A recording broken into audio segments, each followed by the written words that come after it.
الحمد لله رب العالمين، والصلاة والسلام على سيد الأنبياء والمرسلين وعلى آله الطاهرين وأصحابه الكاملين وعلى أتباعهم أجمعين. أما بعد، فأعوذ بالله من الشيطان الرجيم. إن خير من استأجرت القوي الأمين. وقال النبي صلى الله عليه وسلم: كلكم راع وكلكم مسؤول عن رعيته،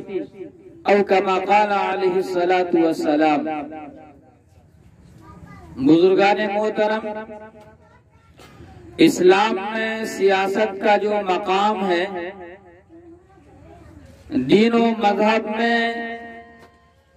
اسلامی نظام سیاست کی جو اہمیت ہے وہ مسلم ہے. لیکن عیسائیت کا ایک باطل نظریہ بہت مشہور ہے کہ قیصر کا حق قیصر کو دو اور کلیسا کا حق کلیسا کو. اس نظریے کا نتیجہ یہ ہے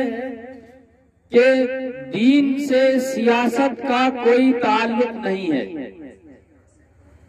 مذہب اور سیاست دو الگ الگ چیزیں ہیں، دو مختلف چیزیں ہیں، لہذا دونوں کو ایک دوسرے کے دائرے میں دخل اندازی کیے بغیر کام کرنا چاہیے. اس لیے کہ دین کا سیاست سے کوئی تعلق نہیں ہے. لیکن یہی دین و سیاست کی تفریق کا یہ نظریہ آج بہت ترقی کر چکا ہے اور ترقی کر کے عہد حاضر میں سیکولرزم کی شکل اختیار کر چکا ہے اور موجودہ سیاسی نظام میں ایک مقبول ترین نظریے کے طور پر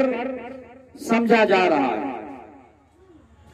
لیکن ظاہر ہے کہ اسلام میں دین و مذہب سے سیاست کی تفریق کا یہ تصور جو ہے یہ کوئی اہمیت نہیں رکھتا ہے، اس کی کوئی گنجائش نہیں ہے. اس لیے کہ اسلام میں انسانی زندگی کی مکمل رہنمائی فرمائی گئی ہے اور ہر شعبہ حیات کی رہنمائی اسلام میں موجود ہے، جس میں سیاست بھی داخل ہے. لہذا اسلام کے اندر مکمل سیاسی رہنمائی موجود ہے. اسی سیاسی رہنمائی کے پیش نظر آج میں یہ بتلانا چاہتا ہوں کہ سیاست کے میدان میں جو امیدوار سامنے آتے ہیں، الیکشن لڑنے کے لیے جو نیتا میدان میں کودتے ہیں، اصلاً ان کی کیا حیثیت ہے، ان کی کیا ذمہ داری ہے اور ان کے اندر کون کون سی صفات کا ہونا ضروری ہے، اور جن کے اندر وہ صفات موجود نہیں ہیں پھر بھی وہ الیکشن لڑنے کے لیے کھڑے ہوتے ہیں تو ان کی کیا حیثیت ہے. لہذا یہ بات خوب سمجھنی چاہیے کہ جو لوگ سیاست کے میدان میں الیکشن لڑنے کے لیے کھڑے ہوتے ہیں گویا کہ وہ دو باتوں کے دعوے دار ہوتے ہیں. ایک بات یہ کہ ہم اس کام کے قابل ہیں، ہمارے اندر اس ذمہ داری کے نبھانے کی صلاحیت موجود ہے، اور دوسرا دعویٰ امیدوار کا یہ ہوتا ہے کہ ہم امانت دار ہیں، جو سہولیات، جو مراعات سرکار کے گھروں سے خط افلاس سے نیچے زندگی بسر کرنے والوں کے لیے، غریبوں کے لیے، محتاجوں کے لیے، بیواؤں کے لیے، یتیموں کے لیے وہاں سے ملیں گی، اس کا ہم صحیح استعمال کریں گے اور حق والوں کو ان کا حق دیں گے. یہ دو دعوے ان کی طرف سے گویا کہ پیش کیے جاتے ہیں. لہذا اس دعوے کے نتیجے میں ہم اس نتیجے پر پہنچتے ہیں کہ سیاست کے میدان میں الیکشن لڑنے کے لیے جو امیدوار سامنے آئے، جو نیتا الیکشن لڑنے کے لیے کھڑا ہو، اس کے اندر دو صفتوں کا ہونا نہایت ہی ضروری ہے، تبھی وہ اہل امیدوار قرار دیا جائے گا، ورنہ ان دونوں صفتوں کی غیر موجودگی میں، عدم موجودگی میں وہ امیدوار نااہل قرار دیا جائے گا۔ وہ دونوں صفتیں جیسا کہ اس وقت آپ نے سنی کہ ایک ہے قابلیت اور دوسری ہے امانت۔ لہذا حضرت موسیٰ علیہ السلام کے واقعے میں یہ بات کسی حد تک منسوخ ہو جاتی ہے۔ قرآن پاک کے اندر سورۃ القصص میں اللہ تبارک و تعالیٰ نے فرمایا ہے، حضرت موسیٰ علیہ السلام کی ایک صاحبزادی کا ایک قول نقل کیا ہے، ان خیر من استأجرت القوی الامین۔ اپنے والد سے وہ حضرت موسیٰ علیہ السلام کے لیے مخاطب ہو کر کہتی ہیں کہ ابا حضور، ان کو خدمت کے لیے رکھ لیجئے، ان کو اجرت پر آپ رکھ لیجئے، یہ بہت ہی قابل اور امانت دار خادم ثابت ہوں گے۔ لہذا یہ بات بھی یہاں سے واضح ہوتی ہے کہ جو لوگ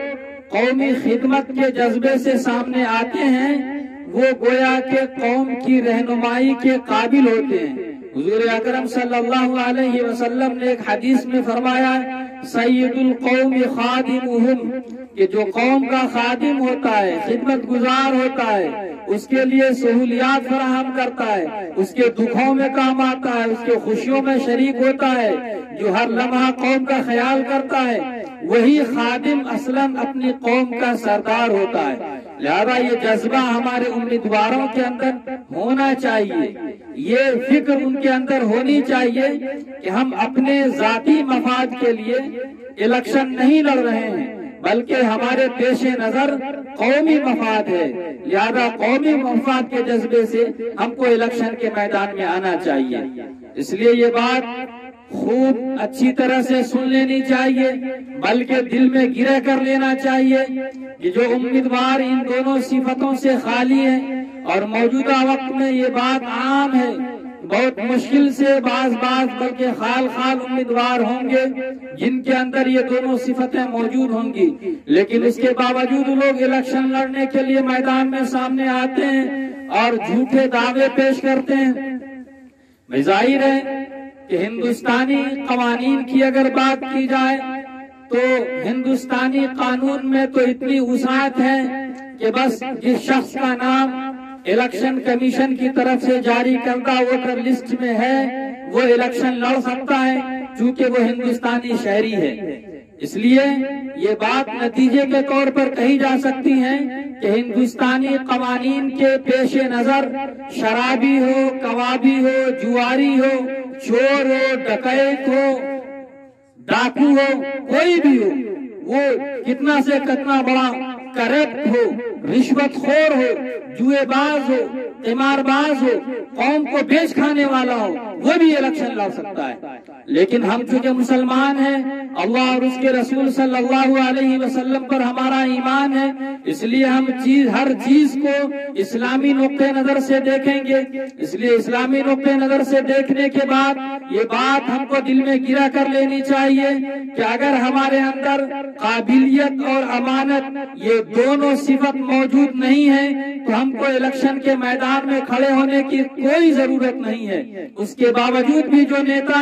جو امیدوار، جو نمائندہ الیکشن کے میدان میں کھڑا ہوتا ہے گویا کہ وہ اپنے ذاتی مفاد کے لیے کھڑا ہوتا ہے، قومی مفاد سے اس کا کوئی تعلق نہیں ہے۔ ایسا انسان قوم کا غدار ہے، قوم کا خائن ہے، وہ قوم کا سوداگر ہے، وہ قوم کو لوٹنا چاہتا ہے، وہ غریبوں کا حق لا کر کے، وہ بیواؤں کا حق لا کر کے، وہ بیواؤں کے لیے ملنے والی سہولیات اور مراعات کو لا کر کے امیروں کے اوپر لگاتا ہے، امیروں کی دلجوئی کرتا ہے، امیروں کی پشت پناہی کرتا ہے۔ اس لیے ایسے امیدوار کو چاہیے کہ وہ الیکشن کے میدان سے باہر نکل جائیں اور اپنے اندر وہ صفات پیدا کریں جو صفات ان کو الیکشن کے میدان میں کھڑا ہونے کے بعد اہلیت قرار دیتی ہے، اہل بناتی ہے۔ اللہ تبارک و تعالیٰ سے دعا کریے کہ اللہ تبارک و تعالیٰ ہم تمام لوگوں کو صحیح بات کہنے سننے کی اور اس سے بھی زیادہ ان باتوں پر عمل کرنے کی توفیق مرحمت فرمائے۔